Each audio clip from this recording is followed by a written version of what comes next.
Hello! Aujourd'hui, on va parler d'une situation qui t'est peut-être déjà arrivée. Donc, c'est quand un client vient pour juste un petit service ou juste un renseignement ou pour tout à fait autre chose et il va te demander un petit service en plus qui finalement est quand même assez conséquent et toi, t'as pas le temps, que tu es déjà occupé ou que voilà, t'as tout simplement pas envie de le faire sur le moment, c'était pas prévu. Donc voilà, je suppose que si t'es entrepreneur, ça t'est déjà arrivé, surtout si tu as soit un commerce local ou alors un cabinet, salle de consultation, voilà, un peu comme moi, donc autant que vétérinaire. Je vais partir d'un exemple qui m'est arrivé il y a vraiment pas longtemps. C'est un client donc, qui vient pour un toilettage. C'est pas moi qui le fais, c'est mon employé. Et moi, je passe juste dans le couloir et voilà, je dis juste bonjour. Et déjà, là, j'aurais pas dû montrer. Là, j'entends que monsieur demande à ma collègue, ah, c'était la vétérinaire, est-ce que je peux lui demander quelque chose? Et bon, ma collègue dit oui, bah, pas de souci. Et donc, moi, je reviens en entendant ça. Et monsieur, bah, là, il me demande si, bah, comme il est de passage, que le chien est déjà là pour le toilettage, est-ce que je peux pas éventuellement bah, examiner le chien, faire son vaccin? Donc, voilà, c'est quelque chose que moi, je fais bah, pendant les consultations. Donc, c'est une consultation en entier où je vais examiner le chien, je vais regarder ses papiers, je vais voir si tout va bien et je ferai le vaccin si l'animal est en bonne santé. Je fais pas ça comme ça, plouf, en passant. Donc, directement, j'ai dit, bah, écoutez, oui, il n'y a pas de problème, mais vous pouvez venir pendant les heures de consultation sur rendez-vous. Et alors, j'ai aussi dit que ma collègue allait prendre rendez-vous avec lui. Comme ça, voilà, moi je m'extrayais un peu de ça où lui, il pense que voilà, je passe dans le couloir, je n'ai forcément que ça à faire, d'un coup aller examiner son chien, de s'occuper de lui, surtout que c'était un nouveau client. Donc il faut créer le dossier, il faut voilà, ça prend facilement une demi-heure. Chez moi, de toute façon, les consultations, c'est une demi-heure. J'aime bien prendre mon temps et vraiment avoir le temps pour l'examiner correctement et ben, faire tout ce qu'il faut faire. Donc voilà, monsieur n'a pas insisté.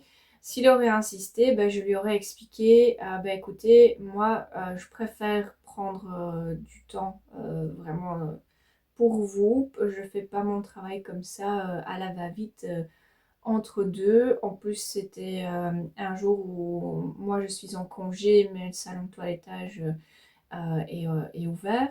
Donc voilà, j'ai ma fille qui était au living, j'allais pas commencer à faire plaisir de partir dans une consultation ou quoi que ce soit.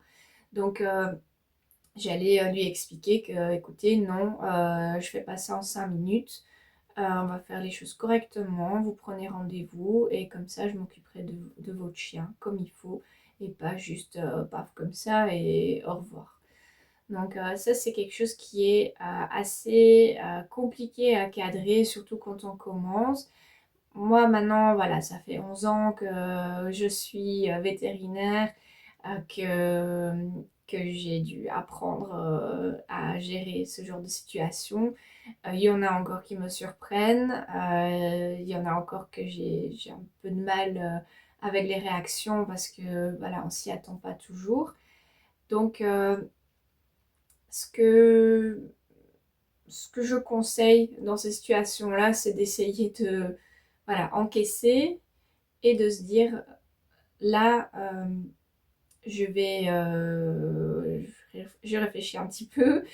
au lieu de dire tout de suite un oui qui sort naturellement, finalement, en se disant, ben oui, oui, on saute sur l'occasion de satisfaire un client qui a une demande. Donc, on va naturellement dire oui. Alors que, non, d'abord réfléchir et poser vraiment ses limites par rapport à ce que tu veux. Donc, moi, cette situation-là ne m'est pas arrivée la première fois. Donc, j'ai eu beaucoup plus facile à réagir. J'ai voilà, c'est des choses que j'ai décidé aussi à faire, de pas me laisser non plus prendre comme ça et de dire ok, hop, tu t'occupes de mon chien, de mon chat, parce que je l'ai décidé. Donc c'est tout un apprentissage, mais il faut bien commencer quelque part. Donc au début, si tu as toujours fait en sorte toujours dire oui, bien sûr, je m'occupe de vous, j'arrête tout ce que je suis en train de faire, je m'occupe de vous. Oui, la première fois que tu vas dire non, les gens vont être surpris.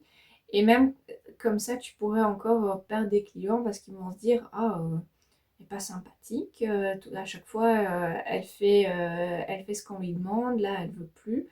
Donc, si les gens viennent chez toi juste pour le fait que tu leur obéis au doigt et à l'œil, euh, bah, c'est un peu dommage. Donc, ça, pour moi, ça rentre dans le concept de faire finalement le tri de ta clientèle, de pas être avec des clients comme ça qui se croient vraiment, on va dire, tout permis. En fait, ils vont tester tes limites, même si eux, ils se rendent pas spécialement compte de tout ça. Moi, par exemple, avant d'être vétérinaire, je me rends compte des comportements que j'avais, parce que j'avais des animaux, donc j'étais en contact de temps en temps avec un vétérinaire quand il fallait faire un vaccin ou que j'avais un animal malade. Je me rends compte des comportements que j'ai eus, que moi, j'accepte pas de mes clients actuellement. Donc, je pense qu'on fait tous ce genre euh, d'erreur ou enfin, on va dire, dépassement du cadre sans s'en rendre compte, en se disant bah, pourquoi pas, je reviens à mon exemple de moi qui passe dans le couloir, bah oui, elle est là, autant qu'elle le fasse, que je ne revienne pas exprès pour autre chose, mais on s'imagine pas ce que la personne vit de l'autre côté. Donc, moi qui étais en train de garder ma fille et en train de préparer les affaires pour partir à ses activités l'après-midi, ben oui, j'ai 1 minute pour m'arrêter pour te parler, mais j'ai pas le temps de commencer à faire une consultation, et de plus que je suis en congé. Mais tout ça, il faut pas se justifier. Donc, pour moi, dans ce cas-là, moi j'ai juste dit, vous revenez dans les consultations, vous revenez sur rendez-vous. J'ai pas commencé à dire, ben là, j'ai pas le temps, je garde ma fille, je dois bientôt partir, je suis en congé, donc non. Non, pas besoin de se justifier. Les justifications, on s'en fout. On pose juste le cadre. Parce que ça veut dire que si pour toi, tu te dis, bah, j'ai pas vraiment d'excuses, euh, la prochaine fois, tu vas accepter. Parce que là, tu n'auras pas de bonne excuse à donner. Tandis que là, tu as posé le cadre. La personne ne va pas... Normalement, elle ne va pas réessayer. Parce qu'elle a essayé une fois. Elle s'est dit, bah, ça n'a pas marché. Donc, ce genre de personnes vont la prochaine fois rentrer dans les cases. En général. Si elles ne rentrent pas, ben, franchement, ce genre de client, on s'en passe. Donc, voilà, faire attention à essayer de réagir. Je sais, c'est pas évident, surtout voilà, quand on débute par exemple ou qu'on a toujours fait comme ça, de ne pas se laisser, voilà, de pas, pas sortir ce oui, pas de souci, euh, et qu'on se dit dans notre tête, ben en fait non, j'ai pas envie ou j'ai pas vraiment le temps ou quoi que ce soit. Ne pas sortir le oui qu'on a souvent automatiquement, mais plutôt encaisser et dire qu'est-ce que je veux, oui, non, et recadrer. Donc, je vais donner un autre exemple de ma pratique vétérinaire. Donc, si j'ai un client qui vient, il vient par exemple avec un animal, bah, normalement c'est une consultation par animal. Si maintenant je dis aux gens, bah, écoutez, c'est pour les vaccins, j'ai pas besoin de la demi-heure de consultation, à moins que s'il y a un autre problème. Donc, vous pouvez venir avec 2 animaux. Mais ça, c'est seulement après mon autorisation. Les gens le savent.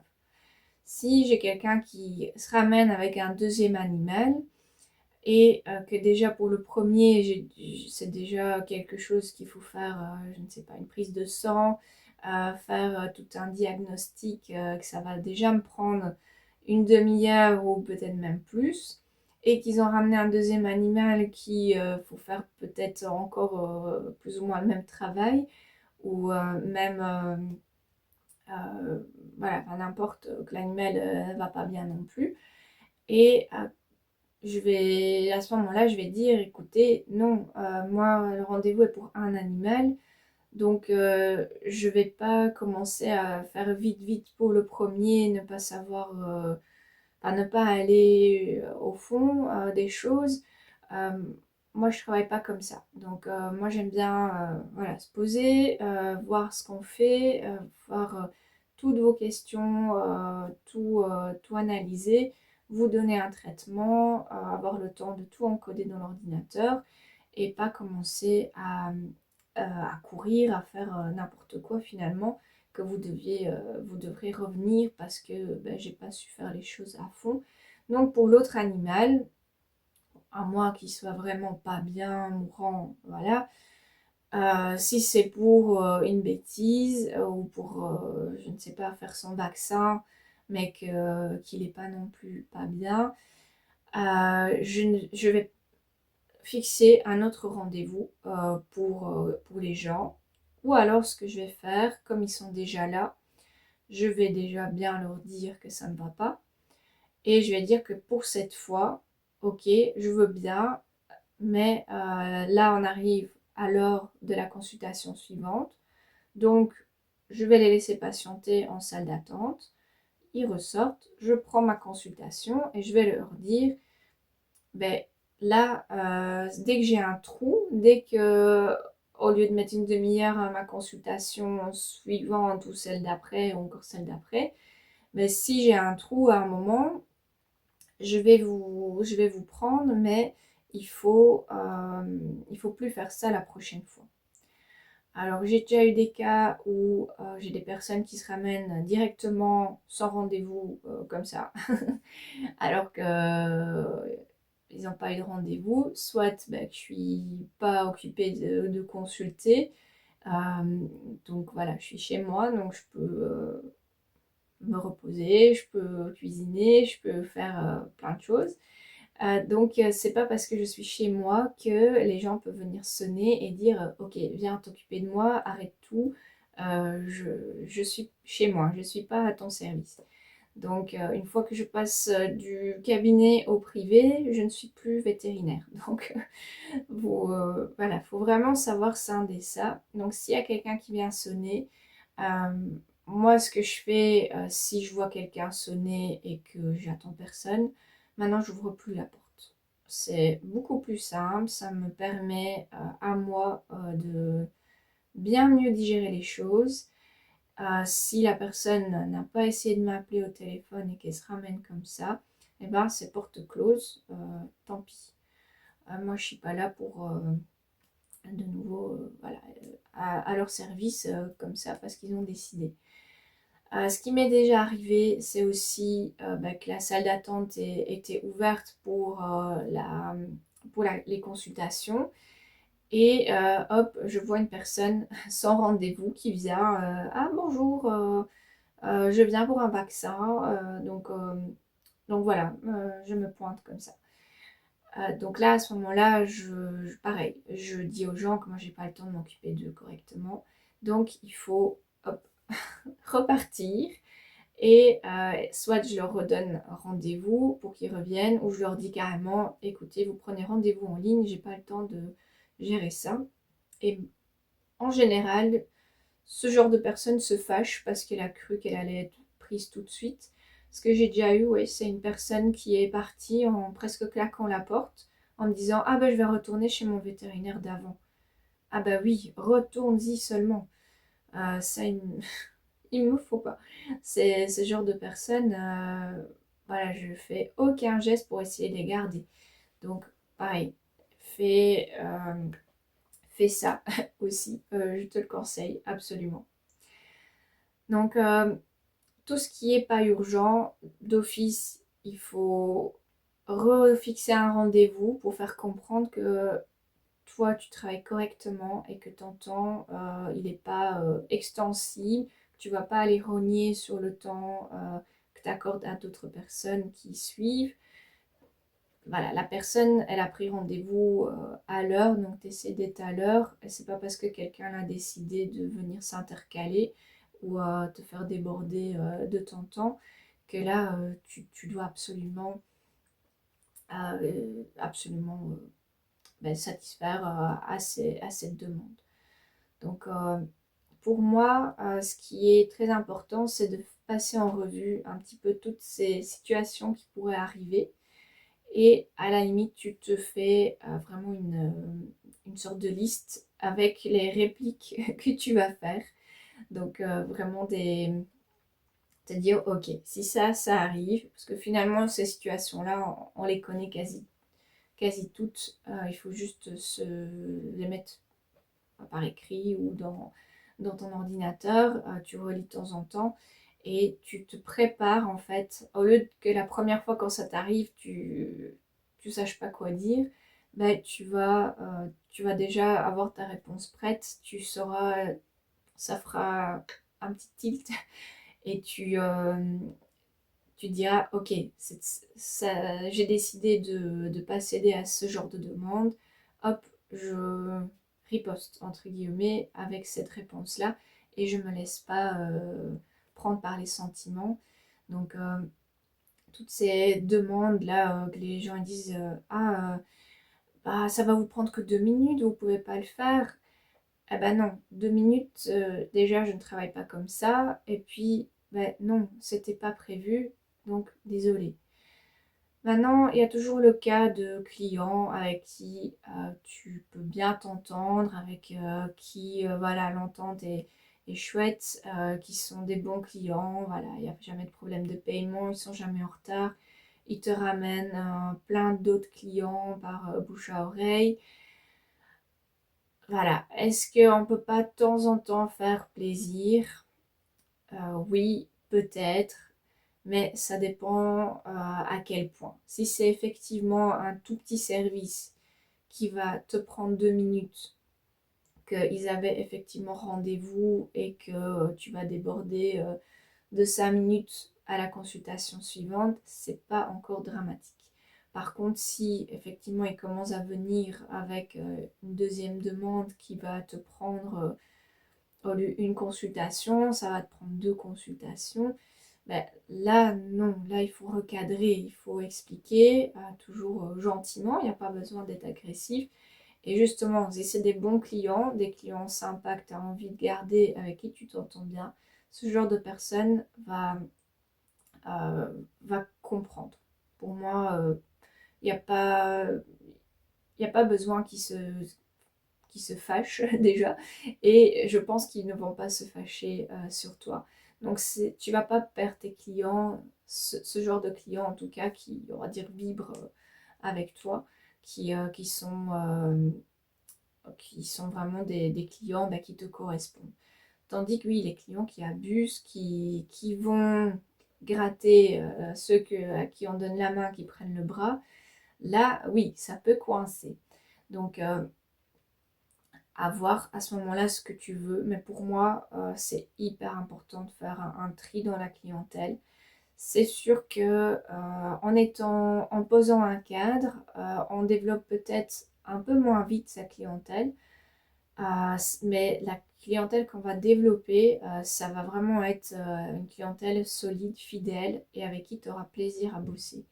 C'est pas des clients qui sont de passage, à qui voilà, tu essayes de faire un peu plaisir en leur rendant un petit service et que finalement la prochaine fois que tu les aides pas ou que tu sais pas les recevoir tout de suite, qui vont dire ah, ok bah lui il répond pas à mes demandes donc c'est bon je vais ailleurs. Donc ce genre de personnes à se méfier. Donc voilà, qu'est-ce que je pourrais encore donner comme autre exemple? Donc par exemple tu es devant chez toi en train de décharger les courses ou partir et là il y a quelqu'un qui passe. Je viens pour enfin je ne sais pas pour bah, justement pour une consultation ou pour acheter quelque chose ou pour prendre rendez-vous ou n'importe. Alors comment réagir? Ça c'est toujours compliqué parce que de nouveau on est vraiment face à la personne, ce qui peut être parfois ben, surprenant parce qu'on se dit, ben, tiens, de nouveau, voilà, on est confronté à des demandes et comment se dépêtrer de là. Donc de nouveau, pour moi, il faut encaisser, dire, ok, là, de nouveau, on dépasse les limites. Je suis pas en train de travailler, je dois partir, je ne sais pas quoi. Euh, Donc, de nouveau, il faut dire, écoutez, si vous voulez un rendez-vous, il y a les rendez-vous en ligne ou vous m'appelez à un autre moment, parce que là, je ne peux pas. Pareil pour une consultation, un service, n'importe quoi. Euh, mais là, tu dis, ben, là, voilà, vous devez prendre rendez-vous effectivement pour que ça soit fait correctement et pas là entre deux portières. Après, il y a un autre cas de figure qui est le fait que la personne voilà, vous voit dans la rue et commence à faire une consultation gratuite. Donc ça, ou alors chercher des conseils, mais finalement c'est ton métier. Donc tu te dis, ok, là on me fait faire une consultation dans la rue ou un dîner de famille ou chez un dîner n'importe et on pose des questions. J'ai pas toutes les données sous la main, donc je vais dire de toute façon des choses à côté de la plaque parce que j'ai pas toutes les infos. J'ai pas envie de commencer à analyser une situation, je suis pas en train de travailler. Donc à ce moment-là, pareil, il faut renvoyer vers un rendez-vous. Dire, écoutez, là, moi, je vais pas faire une consultation là comme ça à la va-vite. Je n'ai pas tous les éléments, je vais pas vous donner une réponse comme ça. Donc, si vous voulez mon avis, il faut passer par les consultations. Directement, bah, la prochaine fois que la personne passe et vous voit, va pas commencer à vous poser des questions finalement parce que elle sait que tu vas la renvoyer vers tes consultations. Donc elle saura que la prochaine fois, il faut prendre rendez-vous et pas commencer à t'interpeller dans la rue. Voilà, donc je pense que voilà, il y a beaucoup à dire sur ce sujet où les personnes, enfin les clients pensent que oui, ça c'est fait en 2 minutes, c'est pas grand-chose, c'est pas trop demandé, mais finalement, dès que ça dépasse tes limites à toi, ben, c'est déjà trop demandé. Tu te sens, moi en tout cas c'est comme ça, moi si on commence à me dire fais ci, fais ça, parce que je l'ai demandé, ben, je vais me sentir déjà prisonnière, je vais être en colère, prête à exploser, et il faudra pas trop me chercher pour que effectivement ça n'explose pas. Donc est-ce que j'ai envie de me mettre dans des situations comme ça ou me faire passer pour la fille énervée qui à un moment ben, va entre guillemets aboyer sur les gens? Ben je pense pas. Il faut essayer de limiter ce genre de confrontation en renvoyant directement en disant écoutez, là j'ai pas le temps de le faire correctement, prenez un rendez-vous exprès pour ça. Pareil, vous, quelqu'un qui t'interpelle dans la rue ou dans un événement ou que sais-je, et va commencer à faire une consultation. Moi, ça m'arrive tout le temps. Maintenant, ça va un petit peu mieux parce que je pense qu'ils ont compris. Euh, mais à chaque fois, j'avais au moins une personne à un dîner de famille. Ah, mon chien vomit, ça peut être quoi? Bah, tu veux la liste de choses qui font vomir? Voilà, je peux pas répondre comme ça. Donc à chaque fois, je disais, si tu veux, viens pour que j'ausculte ton chien. Mais là, comme ça, j'en sais rien. Ok? Donc c'est applicable dans plein d'autres métiers. Euh, et il y a qu'à un petit peu se préparer à l'avance. Donc si tu as du mal un peu à poser tes limites, si tu veux passer le cap, ben, écris toutes les situations qui peuvent arriver, écris la réponse en face pour dire ok, je réponds ça, je réponds ça. Et alors ça va rentrer dans ton disque dur et la prochaine fois tu sauras comment réagir. Mais c'est sûr que si on est mis comme ça dans la situation, quand on se sent agressé, qu'on est surpris, ben, c'est vachement compliqué de répondre, à moins qu'on a beaucoup de répondants, mais moi, c'est absolument pas mon cas. Enfin, beaucoup plus maintenant, disons, avec la maturité, mais il y a 10 ans, je savais pas dire non, je sortais de l'UNIF, là-bas, ben, c'est comme à l'école, on est obligé d'obéir, on est obligé de se conformer à l'autorité, on va dire, des profs. Donc c'est sûr qu'on sort de là en étant complètement démunis face aux gens qui vont essayer de se finalement servir de nous, je ne vais pas dire esclavager, mais presque. Donc il y a beaucoup de situations, ou même la plupart des situations auxquelles on n'est absolument pas préparé. Et pour moi, c'est pour ça voilà, que je fais ce genre de podcast, pour partager, pour donner certaines clés aux personnes qui en ont besoin, qui commencent ou qui ont du mal à poser leurs limites. Moi, ça m'a pris quand même quelques années. Maintenant, bien sûr, ça va mieux, mais les débuts sont difficiles et j'aurais voulu avoir vraiment une formation là-dessus pour déjà me déculpabiliser du fait de dire non et de savoir tout simplement comment réagir. Voilà, il y a une formation qui est en cours de création, ou alors elle est peut-être déjà créée.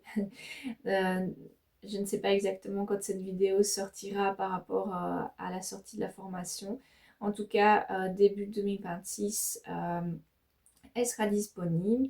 Donc c'est une formation qui va balayer un petit peu tout ce que moi j'ai appris dans la relation client. Donc comment mettre les barrières au niveau des canaux de communication, donc tout ce qui est téléphone, mail, etc. Comment se préparer à des situations compliquées, comment mettre des barrières, comment vraiment partir de ce que toi tu ressens par rapport aux limites que tu veux poser à tes clients, parce qu'on n'est pas tous pareils. Et, euh, et alors se fixer également des horaires de disponibilité qui vont être présentés aux clients, pendant lesquels ils peuvent te contacter et pendant lesquels tu te rends disponible pour des consultations, pour des services, pour des réponses, etc. Et, et voilà, plein d'autres choses. Mais voilà, en tout cas, si tu es intéressé, la formation, elle sort début 2026. Donc, n'hésite pas à t'abonner. Tu peux aussi m'envoyer un mail si tu veux discuter de certaines choses. Tout ça, tous les liens sont dans la description du podcast ou de la vidéo. Voilà, merci pour ton écoute et à bientôt.